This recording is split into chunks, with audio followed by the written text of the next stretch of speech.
to talk about this stick, but not even so much about this stick as much as why I want to talk about this stick.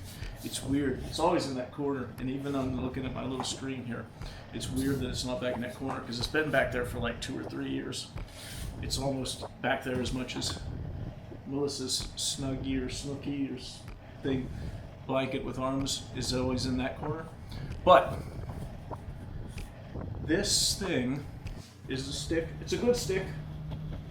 And a few months ago, in 30 years of skateboarding, I have never hurt myself to the point where more than a day or two I wasn't able to go back skateboarding. I've been very lucky with that.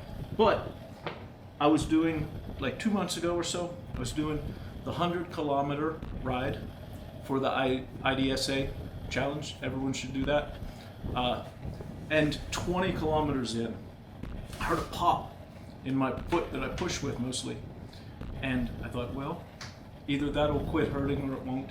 And it didn't quit hurting, but I wasn't gonna stop, so I did another 80 kilometers. I finished the 100 kilometers in a lot of hours, and my foot hurt the whole time. And then I skated a little bit off and on, but the next time I went skateboarding, I wore different shoes because I was only going a few miles. So I wore these shoes because they were by the door, and they didn't hurt as bad.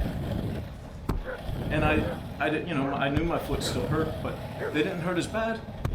And I came home and I was like, they must be much stiffer because they're not bending my foot and making it hurt as much. So I picked up the shoes that I was wearing during the 100-kilometer ride, which when I started to do distance, I was always looking for the most padding. And I bought 3 pairs of these, and then Melissa bought me another pair. So this was the very last pair I had. And I guess I stretched them out too long because I guess that pop was the sole of the shoe, nothing in my foot. And I guess when I kicked and that split, it bent my toes way back and hurt them. So I did a few more rides, and every time I'd go for more than a couple miles, my foot would swell up and it would bother me a lot the next day or two. And the next challenge was coming up that was like the group challenge where you bid some miles. And fortunately I knew I was going to be away in the beginning of October, so I only bid 100 kilometers, and I'm glad I only bid 100. But I went out for like 5 of them, 2 days in a row, and my foot swelled up and it was very sore again. And I thought, I don't know what I'm not going to not do these, but is it just going to hurt the whole time? So instead, I got the stick that had been in the corner for all that time. And I never thought it was a good idea or a bad idea. It's just when I leave the house with a skateboard in my hand, I've been doing it one way for a lot of years. So I never really think about taking something like this with me. And then I took it out the first day and only did 5 kilometers. And the next day I went out again with it and only did 5 kilometers and barely pushed a little bit to get started. Maybe up like an overpass or a drawbridge, I would push up the hill part.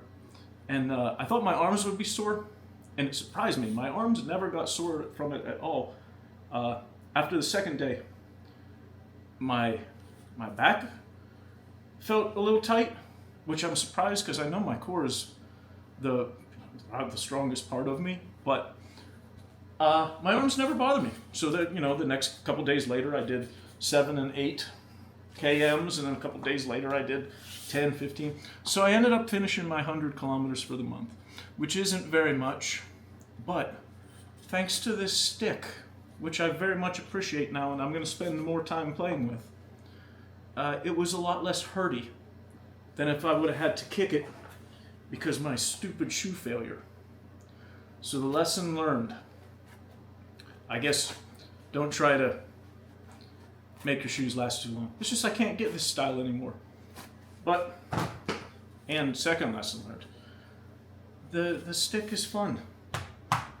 I like the stick now.